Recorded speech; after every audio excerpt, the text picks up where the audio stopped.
आईनजीवी पीतवास पंडा हत्या मामला रे विक्रम पंडा गिरफ हेले परे पुलिस पूरा ए घटना उपरु रहस्य उठेछि एवं मुख्य षड्यंत्रकारी हेउछन्ती विक्रम पंडा और पिंटू दास एवं ता भितरे 50 लाख डील होइतिला एवं या परे आकु नहीं राजनैतिक बयानबाजी मध्य आरंभ हो जाइछि। बीजेडी सीधा सामना को आसीछि एवं विक्रम पंडा को क्लीन चिट देछि। विक्रम पंडा विरोध रे कौनसी प्रमाण नाही बोली कहिछि। ओलटा मंत्री विभूति जेना को बंचाइबाकू यह पुलिस रो पॉलिटिकल स्क्रिप्ट बोली बीजेडी सीधा अभियोग आनिछि। सुरेश पुजारी राजस्व मंत्री कोन कहउछन्ती सुनंतु ए बाबत रे।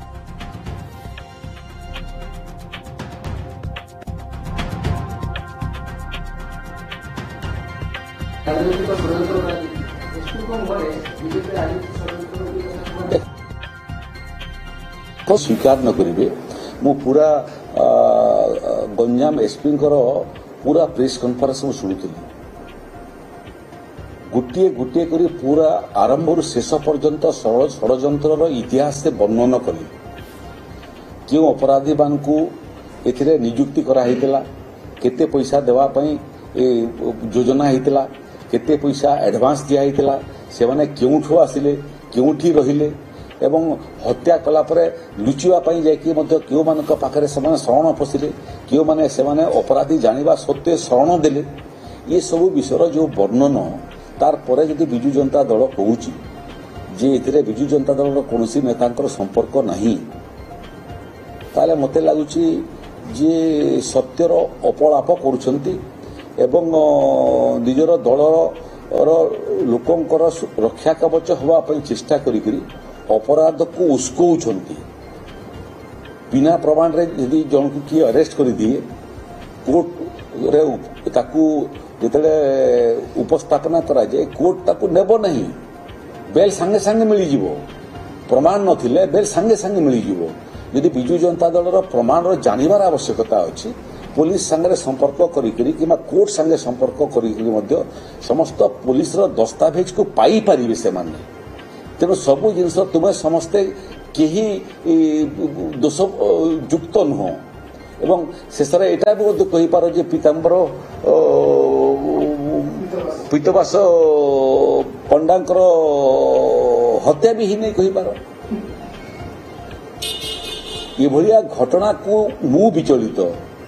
जो दल इतने संपुक्त विषय जी नुह मु एथिपाई विचलित जे गोटे हत्या अपराध षड्यंत्र युक्त है ओडिशा रे एवं बाहर पेशादार हत्याकारी को डकागला मारिया पई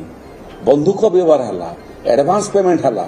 जीवा आसवा जानवाहन ताकू देली ताकू आनिक ब्रह्मपुर रखिली अपराध कलापर विदा करने भगेवा प्रयास कली एवं जो ठीक गली सेठी रही शरण देवाई व्यवस्था कली एते जिनसर प्रमाण पाइला परे यदि बिजु जनता दल कहबो जे एटा राजनीतिक उद्देश्य एसपी सी मान ना केस रज्जु करदेले ताहले दुर्भाग्यजनक कथा मत लगुच एबे भी समय अच्छी आमर राजनीतिक दलर स्वार्थ अपेक्षा ओडिशार स्वार्थ एवं आईन ओडिशार आईन श्रृंखला आहरी महत्वपूर्ण शांतिपूर्ण प्रदेशटा ओडिशा एठी जदि आमे एभलिया जघन्य अपराध बिहेबा और जो माने अपराधी तांकर सपक्ष रे बाहरिबा मते लागुची ओडिशा प्रति अन्याय करछि बिजु जनता दल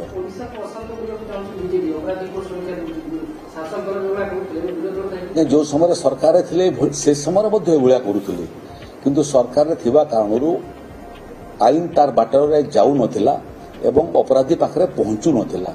एबे देखु नांती जदि बिजु जनता दलर नेता मान को गिरफ करिवार उद्देश्य थांता जो दिन पीतवास बाबूंकर हत्या है तार दिन गिरफ कर दी थांते एते समय कांठी लागला समय लागला तदंत करिया पई समय लागला तथ्य संग्रह करिया पई प्रमाण संग्रह करिया पई आ जेतले संपूर्ण प्रमाण और तथ्य सहित पुलिस प्रशासन आसिक प्रेस कॉन्फ्रेंस करी ये अपराधी मानकर भूमिका एवं तांकर भूमिका को लेकर तथ्य एवं प्रमाण उपस्थापना करुच्ची से समय से कहते राजनीतिक उद्देश्य प्रणोदित मत पड़ू निजपाई भी अन्याय करुँच दल भी अन्याय करुँचा और ओडिशावासी प्रति से अन्याय करुँच।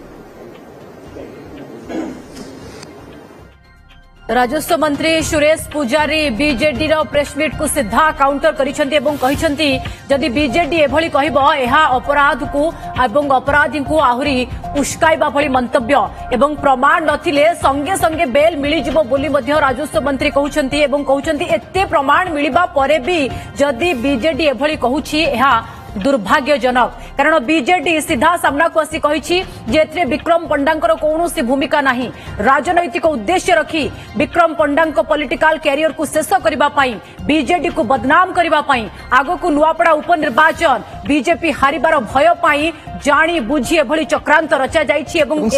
एसपी सरकार को मुखपात्र भली पॉलिटिकल स्क्रिप्ट कहिसंती पॉलिटिकल स्क्रिप्ट सरकार द्वारा एसपी पढ़ुछंती ए कथा भी कहले रचना कहउछंती एसपी ए कथा भी प्रमिला मल्लिक कहले बा बीजेडी काउंटर कला एवं क्लीन चिट देले विक्रम पंडा को।